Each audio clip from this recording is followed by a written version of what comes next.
Red's life could have been quite different. But as the great philosopher Aristotle once said, poverty is the parent of revolution and crime. Cadillac was born in the 1940s. Since birth, he grew up on hard times. Segregation and discrimination met Cadillac's first breath upon being delivered into this world. A caste system within politics, employment, schools, and hospitals adjoined Jim Crow laws at that time. Early on, Cadillac's mom moved her family from West Virginia to Washington, D.C.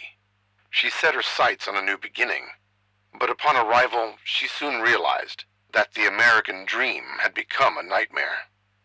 Poverty in D.C. was at a record high, and most black families at the time were poor, many from other parts of the country. They only knew of the glitz and glamour of the White House and Monument, but did not know that there were hundreds of poverty-stricken communities here. Here is the shame of our American cities. Here is the face of our cities we hide. Endless blocks of houses scarred beyond belief, overcrowded fire traps, tenements, shacks, human dwellings unfit for human beings to live in.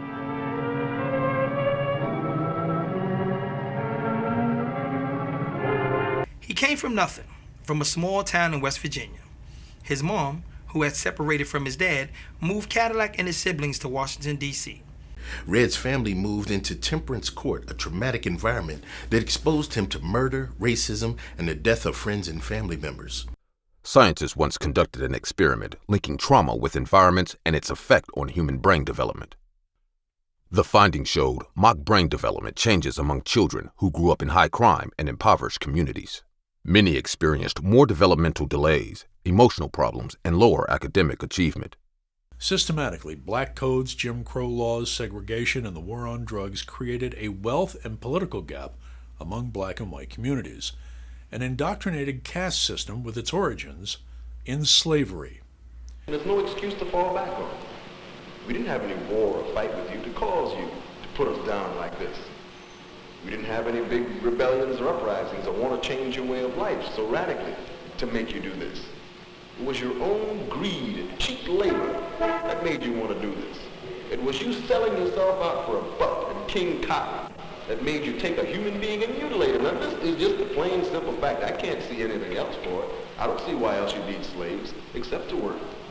I don't think you just want slaves just standing around just to say, I got slaves. I mean, this is a bit impractical. You got to feed them, you got to stick them in a house someplace. So you must want something out of a slave. You want his labor. He is the object upon which you vent your anger and your lust. He provides psychological crutches to you in that way, and he provides economic crutches to you in the other way. He provides military crutches to you if you can brainwash him enough to fight for you. So this is the real reason. And you've done this to human beings. You've violated the law of God by doing it. You've violated the law of man by doing it, and now you must pay. But even then you're getting off light, in that you don't have to pay physically. You're getting off light, but you're getting off really heavy, in that you have to pay by a spiritual awakening. You have to pay by a mental awakening. And this is sometimes a very hard price to pay.